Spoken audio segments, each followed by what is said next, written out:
Hi, I'm Stan Goldstein with Kates-Boylston Publications. As part of our KB on the Road live series, I'm glad to be joined by Jim Metzger, the founder, chairman, and CEO of the Whitmore Agency. Jim, thank you so much for joining us today. Pleasure to be here. Okay. You credit much of your success in life and in business to lessons learned on the sports field. Can you explain why? Athletics, my background in athletics was team-oriented, team sports background. And I played on, from the time I was 6 years old, I started playing organized sports, football, basketball, and lacrosse. And I was a February baby, so I was old for my grade, and I was blessed with a lot of natural athleticism. So I had a lot of success at an early age, and my teams were successful, and my experience building chemistry, camaraderie, and relationships with my teammates, I think, was a model for eventually, ultimately, developing my business career. And I think there are a lot of parallels that can be drawn from sports to business. And I look at the New England Patriots as an organization I try to emulate as a insurance broker. Although now Tom Brady leaves New England and goes and wins the Super Bowl with Tampa Bay, I guess maybe I'm trying to emulate Tom Brady now. But no, I'll give the New England organization a lot of credit. I think. But I really believe in relationship building, and I think what doesn't show up in the box score is often what wins the game, if you will. And I think the ability to work to play well with others, to work with others, to build relationships, to build chemistry. What goes into winning and winning championships often has a lot to do with the ability to work with others. Right. How did the Whitmore Group Ltd. get its start? Well, the funeral industry had a lot to do with it. I had developed a niche in the funeral industry. I represented at the time approximately 30 funeral homes as a young man, and I was with a smaller firm that really didn't want to put what I thought were the necessary resources behind building market share in the funeral industry. So I took a big chance, and I started my own firm at 29 years old with 4 people, and fortunately for me, there's a saying in golf, I'd rather be lucky than good, and I think I was lucky.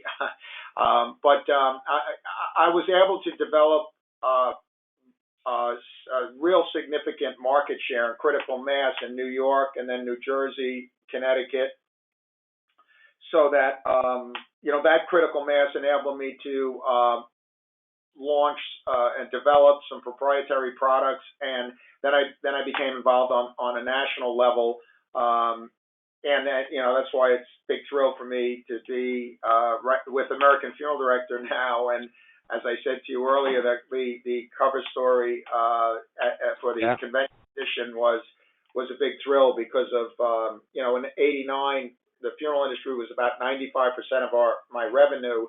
And so I really built my career and my business on that foundation. Right. Yeah. Following up on that, my next question was, how did you grow your business? That's a good question. I grew my business initially by, building critical mass in the funeral industry, and then tapping into what I would call the vertical integration of the funeral industry, which were the casket manufacturers, the casket distributors, the monument dealers, the monument manufacturers, the florists, the funeral livery companies. So I was able to, do business synergistically with the entire, for the broad strokes, as you do in the vertical integration. So, and then from there, I made acquisitions. I attracted, I've always been I think a good marketer, I believe in advertising, and under that advertising umbrella is marketing and public relations. And I used my athletic background and whatever success I achieved in athletics. I promoted that in a way that I think attracted other former athletes and other brokers and small agents that liked what they saw and wanted to become part of it. And that's how I really started to develop my business. Mm-hmm. And reading the article on you, I see philanthropy is a big part of your DNA. Why is it important to you to give back? Well, yeah, I like to refer to it as community service. I think the funeral industry taught me a lot about community service. Funeral directors are pillars of the community, and they're, in a way, they're limited to their location because obviously, people are going to go at that time of need. They're going to go locally. So, but most funeral directors are involved or heavily involved in the community, and I think I took their lead, and I became involved in many of my funeral clients' charities, foundations, functions, communities. They would ask me to become involved in worthwhile causes, and I supported their causes. So it was a win-win-win. It was a win for me, bolstering my relationship with the funeral director. It was a win for the funeral director because they lent the impetus for my involvement in their community or charity, and then it was a win for the charity or the community because they were the recipient of my donation. So I call it a win-win-win. But I'm really candid about I benefit from a lot of my philanthropy. I mean, it's probably most admirable to give back anonymously, but I was a nobody from nowhere, and I had to start, I had to build a brand, build a company, and so I don't pretend that I'm this wonderful guy that just wants to help everyone. I do derive gratification, especially based on the cause or the charity, but it's been very gratifying on many levels to be again, I try to avoid the word philanthropic, but to support the community and support communities everywhere. And a lot of the causes, academia, athletics, obviously cancer, diabetes. My clients,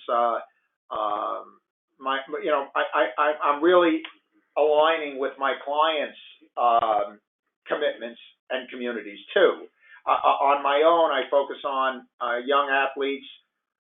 Quite frankly, not because it's vogue now, but I've given back to a lot of the inner city kids, particularly those that are playing lacrosse in the last decade. A lot of African American boys and young men. I've encouraged the African American communities to pursue lacrosse because it's not as competitive as baseball, basketball, and football, where there's enormous money and a much bigger market. But lacrosse is a great stepping stone for these young men to help gain entry to college, to attain scholarships, and build relationships with other teammates and athletes that I think will the game itself it's a team sport, and I think there are a lot of lessons that they can learn that they can take with them the rest of their lives.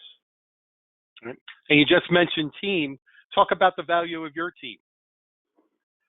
My team at Whitmore? Yeah. Extraordinary. Yes. I have people that are here for 20, 25, 30, 35 years that have been with me. Whitmore was actually launched in 32 years ago, but I've had some folks that were with the previous agency that I was at before Whitmore. So I really think taking care of my executive team and my staff, along with the most important file is the one we already have, as opposed to, pursuing new opportunities and new business.